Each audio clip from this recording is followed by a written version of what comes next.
So I just want to talk a bit about the perspective of an organisation that's raising money in this space. I'm Tobin Aldrich. I'm the Global Fundraising Director of Sightsavers. Sightsavers, I mean, kind of the clue's in the name, really. We're not an NTD organisation, we're an eye health charity. But because of our involvement over many years in two of the main causes of avoidable blindness, and what we focus on is eliminating avoidable blindness. Two of the three main causes of avoidable blindness are neglected tropical diseases, that's trachoma and onchocerciasis. We've been running programs in those two disease areas for a very long time. And as everyone has discovered that the most effective way to deal with diseases is in an integrated way, we have become almost incidentally one of the major players in other NTDs as well from an NGO perspective. So, for example, we're very large. We have very large programs distributing the drugs for LF, Schisto, and SGH. We work in 35 countries, mostly in Africa and South Asia. We're an organisation founded in Britain, and until a few years ago, we just fundraised in the UK and more recently in Ireland. But we now operate an international, if not a global, approach to fundraising. So we're active in 7 fundraising markets today and planning to increase that. Outside of the British Isles, we also fundraise in a number of countries in Europe. We fundraise in the US. We also have fundraising operations in the Middle East and in India. We've talked. People have been talking about types of donor. You know, who can we go to for funds? And there's been a lot of talk about public sector donors. There's been some discussion about the private sector, but I just wanted to sort of put this in a bit of context.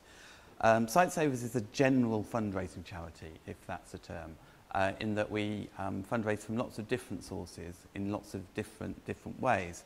And one way of thinking about the different funders is to group them by the type of relationship you have with them. So this is just one way of thinking about it that we have. So on one end of the scale, on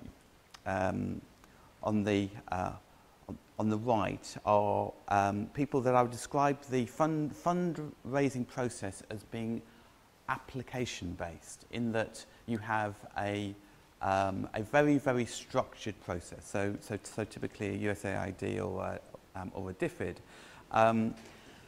The process of Sightsavers or an NGO getting money from them is very structured. They either give you money in that area or they don't, and if they do, they give so under very stringent criteria, and you have to meet those criteria in a very structured sort of way.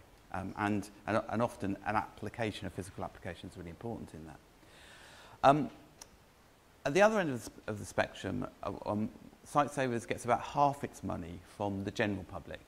Normal people, like many of the people in this room, only that most of them aren't doctors.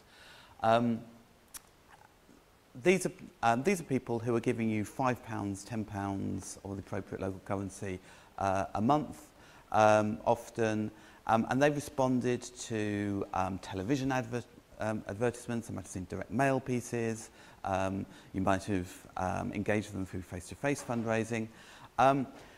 And they have more of a transaction-based relationship with you, and I don't mean that in a pejorative sense, but you know, basically what they're doing is they're responding to something they saw which upset them or motivated them. Here's this child who's blind, it's unnecessary, I can give you money, I can stop that. They don't really have much of a relationship with an organisation beyond that, although we'd like them to. And there's very large numbers of them. And then somewhere in the middle are donors who you have a relationship with, and actually the relationship's a really important thing. So an individual philanthropist, a major philanthropist, for example, isn't somebody who's probably, you know, got a very structured approach to their giving or how they think about it. And how they make decisions about where they give money to is often strongly influenced by the relationship they have with people or organisations. As I said, Sightsavers operates in all these spaces. We're actually strongest at both ends of the spectrum. Our weakest area is actually in major philanthropy from individuals. We get quite a lot of money from governments. We get lots of money from small donors. Until recently, we've not really been very good at packaging things up and developing the relationships for larger donors. It's one of the things we're hoping to change. I'll just show the sort of the breakdown in our income between sources. It's not helped by our brand palette. It's what happens in organisations that have brands and things. We have a very nice looking brand, which results all the slides end up being the same colour. But if you probably can't understand that too well, in terms of our cash income, we also account for a lot of the drug donations we receive because drug companies ask us to. But our cash income is about £60 million this year, and about half of it is coming from individuals in relatively small amounts. These are those transactional-based donors. We also get legacies. They also come from individuals. They're generally the same people that are giving us small amounts of money. This is the money they give us in their wills when they die. And we get relatively small amounts from companies, apart from drug donations and major donors, and a significant and rising amount from government and also large foundations. And as you can see, the trend is very strongly upwards. So our income has grown by nearly 50% over the last 3 years, and we continue to be on a growth trajectory. Funding for NTDs has been a big part of that growth. So what's happening with our income is that we've been getting lots of money for NTD programs, most specifically trachoma, and we've had big grants recently from DFID and the Queen Elizabeth Diamond and Jubilee Trust, who are also partly funded by DFID. So a lot of this is UK government money. So this is part of the narrative of DFID really becoming interested in NTD programs and really signing up actually to an elimination agenda, in this case with trachoma. So that's really, really great, and we've got other people sort of joining in that process. But actually that does give us a number of dilemmas as an organisation. One is that money from institutions, large funders, is certainly in our case restricted money as opposed to unrestricted money. We're hearing earlier about the challenges within that. Income from small donors for us is largely unrestricted. That's really valuable money to have. So it's important for us to maintain a balance. We also then have an organisational challenge, which is actually the reverse challenge that pretty much everyone else in this room has, in that we're actually doing pretty well getting money for NTDs, at least for trachoma specifically. But we also need to fund our core eye health programme, so we need to make sure we're fundraising for that. And also, of the 2 NTDs that we major on, we're doing well in trachoma, but we're finding it much harder to raise money for onchocerciasis, even though we've got a really strong elimination story, a real elimination story to tell with onco, but actually raising the relatively modest sums that are required for that is proving quite difficult.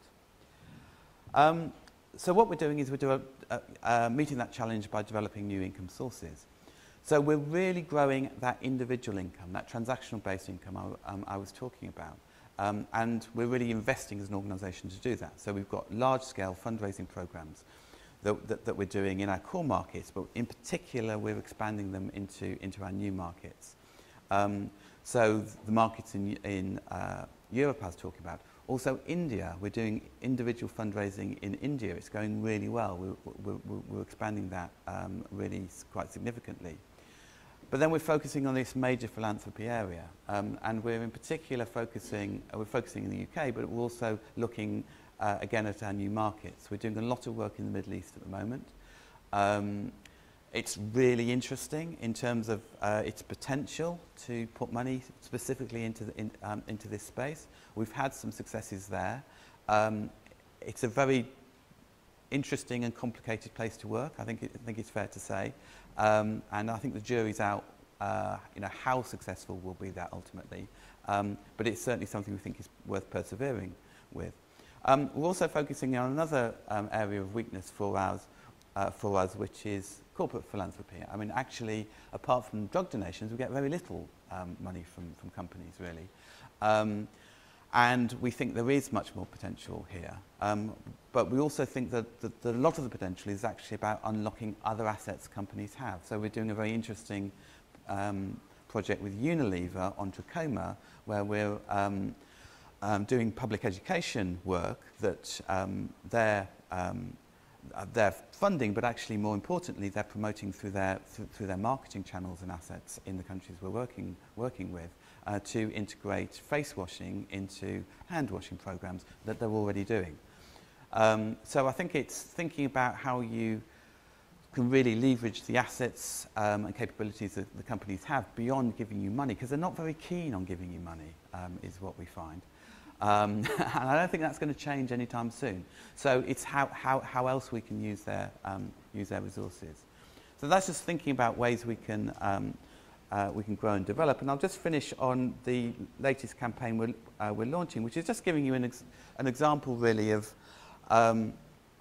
how we do all of this stuff. So next month we're launching a major campaign to really mobilise resources for lots of things we do. It's around a simple headline appeal concept, which is making 1 million people see. And below that, we'll have lots of fundraising campaigns in all our different markets, using a lot of digital media and digital assets as well, which is about bringing people in under a big umbrella, and then persuading them to support particular aspects of our work, and for example, our trachoma or our river blindness programs. And that's all I was going to say. Thank you.